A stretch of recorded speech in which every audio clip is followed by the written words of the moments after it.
Lots of people texting in about horns. Agree with you on this one. 100% Emil, writes Donald.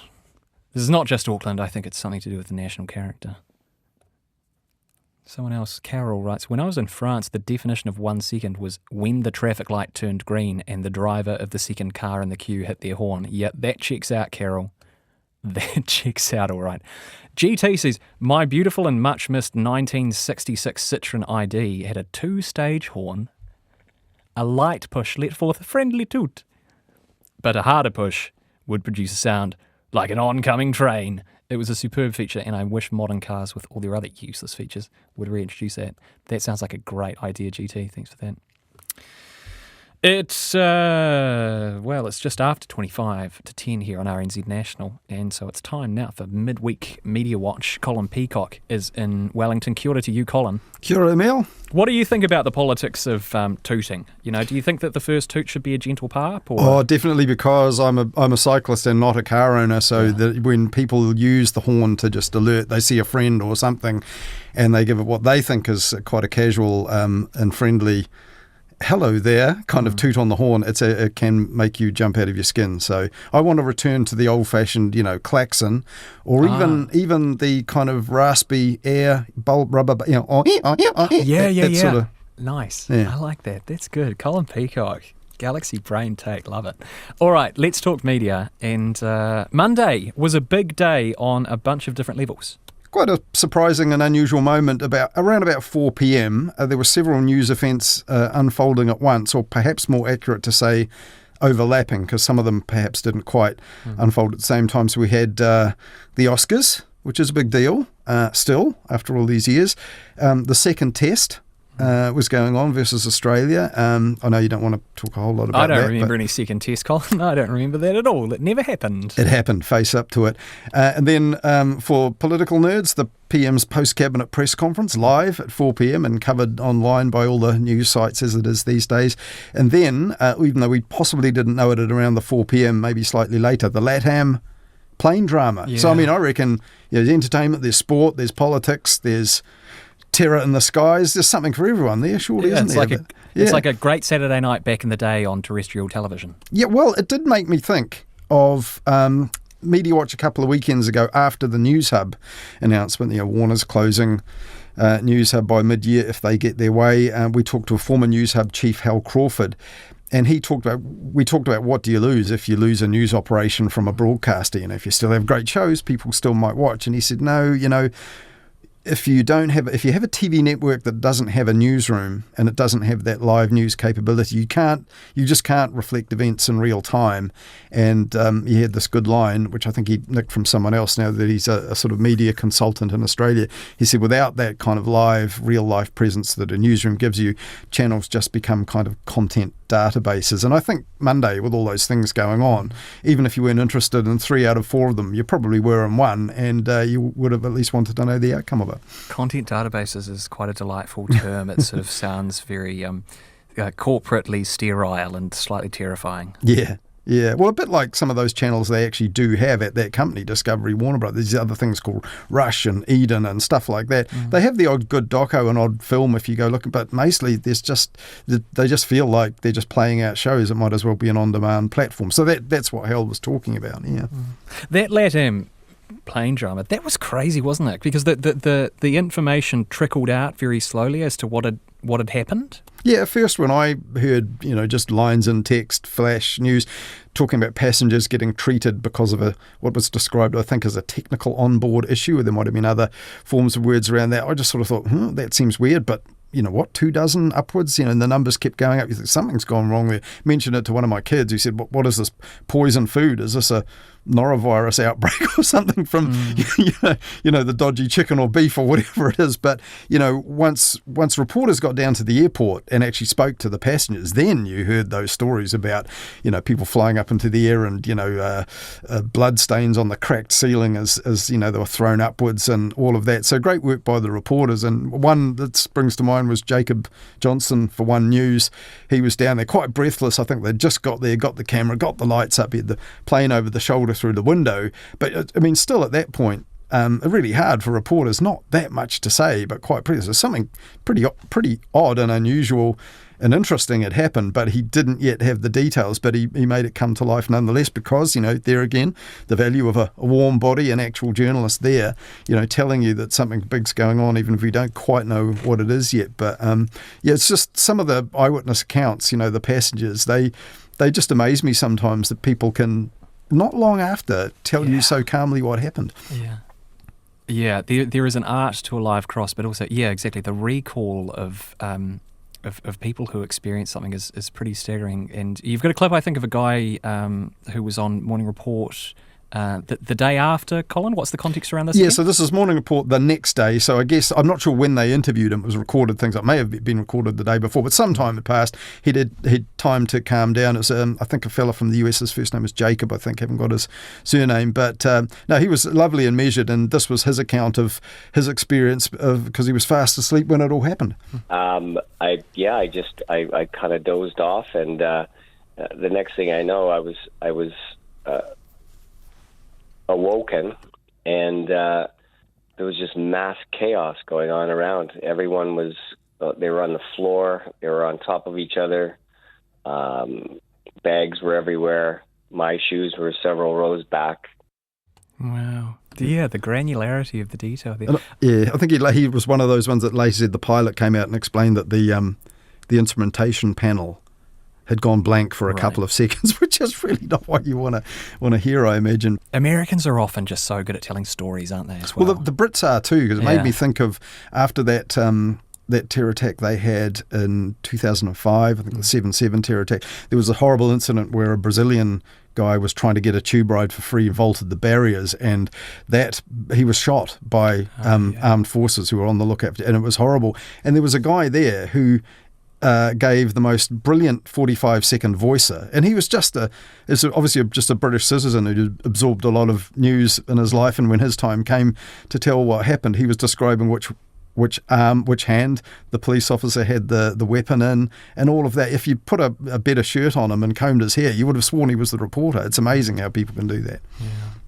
The Oscars were also on, as you've mentioned, which is also a breaking news event in the sense that we don't know who wins. But otherwise, it's kind of like a bit of a set piece, isn't it? Yeah, but I mean, also I guess you have to really care who wins, and I kind of didn't. And I went on a BBC program as a guest on the weekend.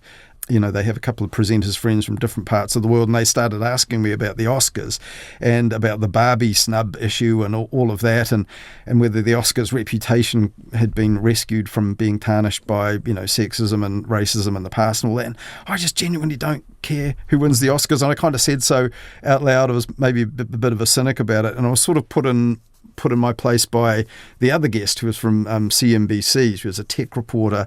She said, oh no, this does matter because, what gets developed next is a film and people's place, and it's a proper industry and people deserve to have the right place in it. If a certain kind of film wins the awards, that'll be the one that's financed. So if there is exclusion or prejudice going on, these things are real. So I kind of felt slightly chastened. But I was also interested, the detail did an episode about this, about how the Oscars still, in spite of all the bad PR it's had in recent years, the guilt still shines through on the statue. And they had entertainment reporter Kate Roger.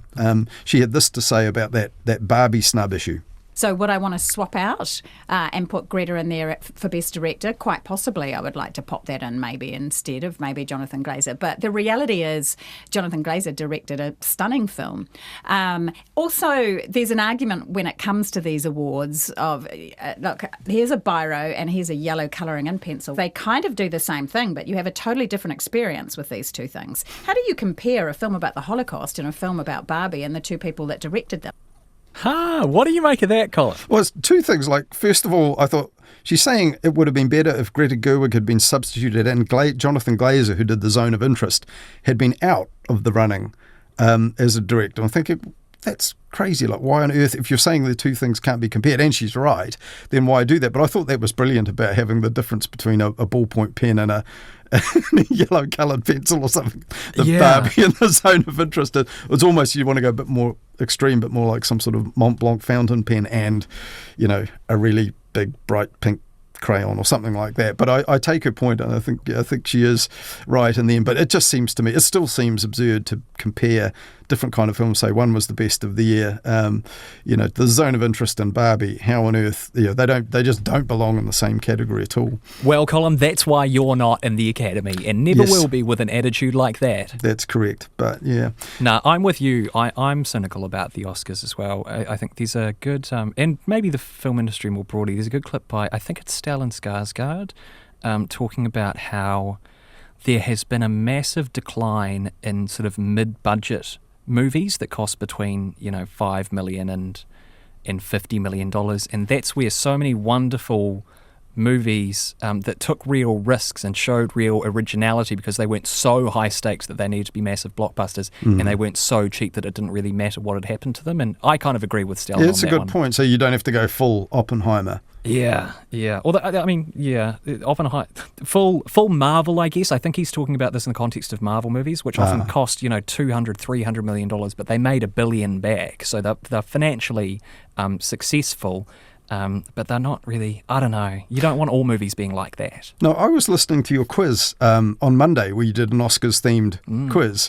And that kind of reminded me that even though, like you said, the Oscars are a set piece, they're not predictable. And it seems something wacky, even though I don't pay a huge amount of attention, something wacky seems to appear I've forgotten about that Will Smith moment. That was only last year, Wasn't it? It was 2022, but wasn't it wild? It was one of the great days on social media that day. Yeah. And there was a similar sort of unscripted, presumably, event when the host this year, Jimmy Kimmel, read out Donald Trump's tweet that was blistering about Kimmel's own hosting, and then Kimmel responded with that kind of zinger, "Isn't it past your jail time, Donald?" And the whole crowd laughed. But it also uncomfortably reminded me of like 2016 when during the election campaign, when celebrities in the entertainment business were mocking him, and it ended up pretty much bolstering his campaign, because you had this sort of impression that elites were not on his side, and the people that did admire Trump or were prepared to vote for him, the outsiders or whoever they saw themselves, were being sort of talked down to by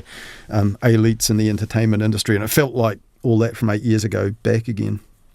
Yeah, there was a Saturday Night Live episode last weekend where that wider theme got thrown up again, yeah? Yeah, Scarlett Johansson mocked. This was, Joe Biden had done his State of the Nation address, and the Republicans did a rebuttal afterwards, and they got a senator from Alabama, Katie Britt, to do it. This has been pretty widely covered now. She did it in a rather odd way from a kitchen, and this was mocked afterwards by Scarlett Johansson on the Saturday Night Live show, and they did it as a kind of what they call a cold open, where you start watching Saturday Night Live, but what you think you're seeing is this mock CNN broadcast. This is how Scarlett mocked Katie Britt in that address. Tonight, I'll be auditioning for the part of Scary Mom. And I'll be performing an original monologue called "This Country is Hell."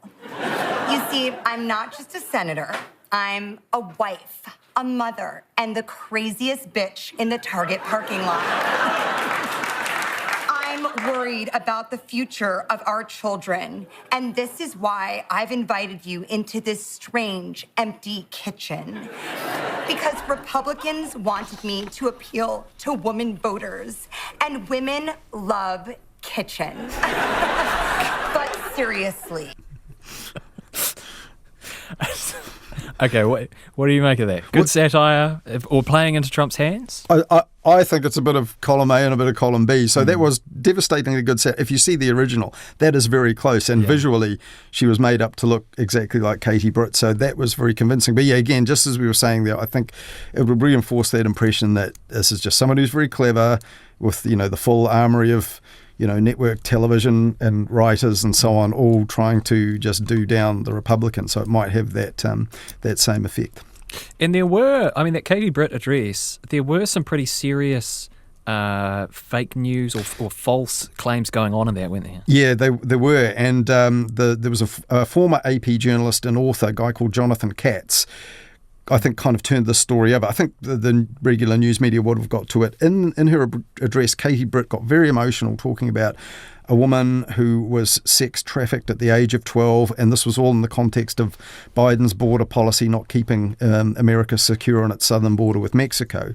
And then Jonathan Katz looked at this. He's written books and covered that issue of cartels and transborder crime and trafficking. He really knows it. So he went back, did a bit of pretty elementary internet research about when Katie Britt, the senator, would have been down on her fact-finding mission and allegedly heard the story. And it's all there, the account. It's a woman called Carla Jacinto Romero, who's turned into an activist against trafficking later. And she said out all this happened to her in Mexico, not in the US. And this was way back in the time when George Bush was president. So, deeply, deeply dishonest. And Katz did a 7-minute TikTok, which is quite long for a TikTok, I think. Yeah. And it was brilliant. He didn't do it in a show-offy way, he just laid it all out there. And you just, after you saw that, you thought, well, that speech of Katie Britt's was, deeply, deeply cynical. I think that was a better rebuttal in a way than the comic Scarlett Johansson one, albeit that was devastatingly good satire as well. Well, with an American election and a UK election coming up later this year as well, Colin, it's going to be a great year. Let's bring things back to our shores now, though, and the misfortunes befalling the TV industry. Any updates there?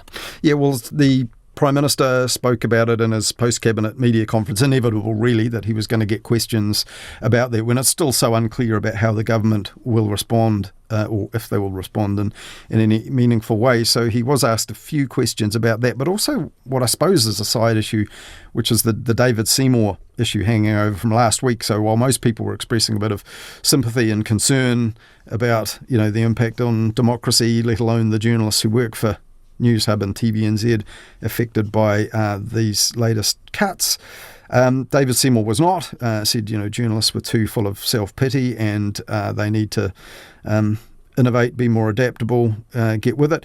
So some journalists felt that this was probably a breach or possibly a breach of the TVNZ Act because David Seymour, as Associate Finance Minister, is also a shareholding minister in TVNZ, and it was not appropriate, the journalists felt, for him to act in this way.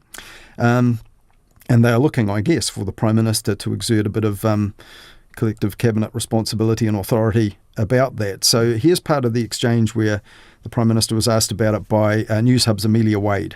But is it appropriate that a shareholding minister in TVNZ criticises publicly an independent editorial decision that they did? I think he's expressing his views. As he said, he may not have expressed it the way that I would have expressed it, but the point is he's free to do so. I don't think forbidden to do so. Under the Television New Zealand Act, he is expressly forbidden from telling them how to do any editorial decision making. Well, again, I haven't seen his particular remarks with respect to the story that Amelia is talking about. I thought she was talking about earlier comments that he made last week. And what I'd say to you is, from my point of view, those comments, he's right to express his view as he wishes, as do any other politician often does. But with respect to being the shareholding minister, what I'd say to you, I don't think he's actually contravened that at this point. Awkward situation for the Prime Minister to be in there, Colin. Yeah, well, it's also a bit untidy because there were a few things being raised there which were separate incidents where Seymour had made comments. But we spoke to the law professor Andrew Geddes in Mediawatch in the weekend, and he's saying he doesn't think it's a breach. It's not directing the broadcaster, which is what the law says. Any minister, let alone a shareholding minister in a state-owned broadcaster, they must not do that. But he says there is a pattern there of him pointing to editorial decisions he thinks were wrong, commenting in that way.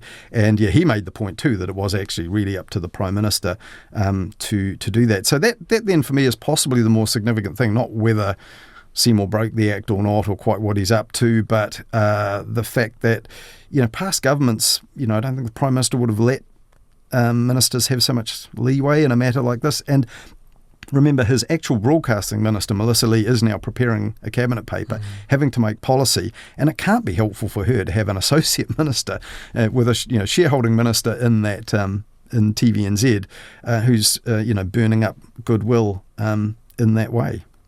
Anything from the Prime Minister about what the government might do to respond to this crisis in broadcast news media? No, he just reiterated that Melissa Lee, as minister, is working on a paper to take to cabinet, which she herself hasn't said a whole lot about. But he's repeated what he said before. We don't want to bail out the media. We don't want to subsidise the media. And he repeated this line. I think some journalists probably don't like very much, which is, you need to innovate. Media need to innovate, find their revenue and audience just like any other industry. But of course, they would argue media that have innovated, gone online, have had very little economic reward for it because of the way that market skews towards, the huge tech operators like Google and Facebook that make the most out of it. And speaking about that Cabinet considering policy in this space, mercifully, Colin, you will be able to ask Melissa Lee about this new policy because, as you alluded to on Mediawatch on Sunday, you were going to be interviewing her on the program this weekend. I was, but I'm not now. I'm afraid not. So, was contacted on Monday to line this up to record later this week, but by the end of the day, they'd reconsidered and said, now's not actually the time. With the Cabinet paper, there's little she can say. She's given other broadcast interviews, so they've decided they will let us talk to her for the Mediawatch program, but not now, closer to the completion of that Cabinet process. So it's a bit disappointing because, she has spoken to TVNZ and the AM show, News Hub, TV3 this week, and about a full 22 minutes with the platform and Sean Plunkett this morning as well. But, we're not getting a go this week, maybe later. Right. That's interesting. Shall we talk... Sorry, I wasn't really sure what to say to that, Colin. I mean, it's in the name, Mediawatch. It's disappointing, let's just put it that way. But they do promise they haven't forgotten us, and maybe we'll get our turn later on to sit down with the Minister and have a good old chat, because we have been trying to do this since about December when she got her feet under the table as Minister. But patience, I guess, is a virtue in such things. Yeah. Right, we've got about 2.5 minutes left. Should we talk quickly about the royal family in this fake photo, or do you want to make a self-indulgent plea? Oh, look, the fake photo. I'll just make a quick comment on that. Pretty bad that agencies have to issue a kill notice on a picture that's basically a home photo. But it's funny, just looking at American news reports saying the scandal dragging on to a second day. And I went and had a look just before coming on tonight, because the British newspapers are out, the morning papers for Wednesday, and I looked at, they always do this thing on Sky News and other broadcasters there where they have journalists dragged in to say what's in tomorrow's papers. So this would have been nighttime British time. There's nothing. There's nothing on the front pages of all the main. They've got a whole new crop of British political rows and scandals and some business stuff going on. The immigration policy story about puberty blockers is now blossoming up through the press and British NHS policy. So that fake photo thing just seems to have vanished. So I don't know if people were that bothered about it after all. Bit of breathing room for Princess Kate as she recovers from whatever the health problems are that have kept her out of the public eye. The conspiracy theorists will be having a field day with that missing from the papers. But that'll be one to keep an eye on. Anyway, Colin, you wanted to make a self-indulgent plea on behalf of your community. Well, I put this at the end of the notes thinking maybe we wouldn't get to it, and perhaps I shouldn't, but the last time we spoke, 2 weeks ago, it was actually the day before my birthday, and it's a leap year birthday. I'm a leap year person, and I keep that on the down low and don't talk much about it. But the next day, I was disappointed to hear on Wallace Chapman's panel, the guest Scott Campbell in the section. This is called the I've Been Thinking section. This is what he had to offer. I've been thinking, if you were born 4 years ago on this day, are you officially 1 or are you 4? And then does that mean if you are 84 that today you turn 21? Hopefully the maths is right there. And if so, then do we have many 21-year-old, 84-year-olds today? 84-year-olds, yeah. Wow, man, you're blowing my mind here. So a bit random, but you know what I mean. No, leap year stories like this really, you're going to get me thinking on the bus home. There you go. Yes, it was don't mean to be mean, but look, that's our special day every 4 years that we get, and this kind of quite boring observation, like, how does this really work? Where do these people celebrate? It's disappointing for me and my very small and very vulnerable community of leap year people. Hey, look, Colin, when you turn 18, I'll take you out for a beer, eh? Cheers.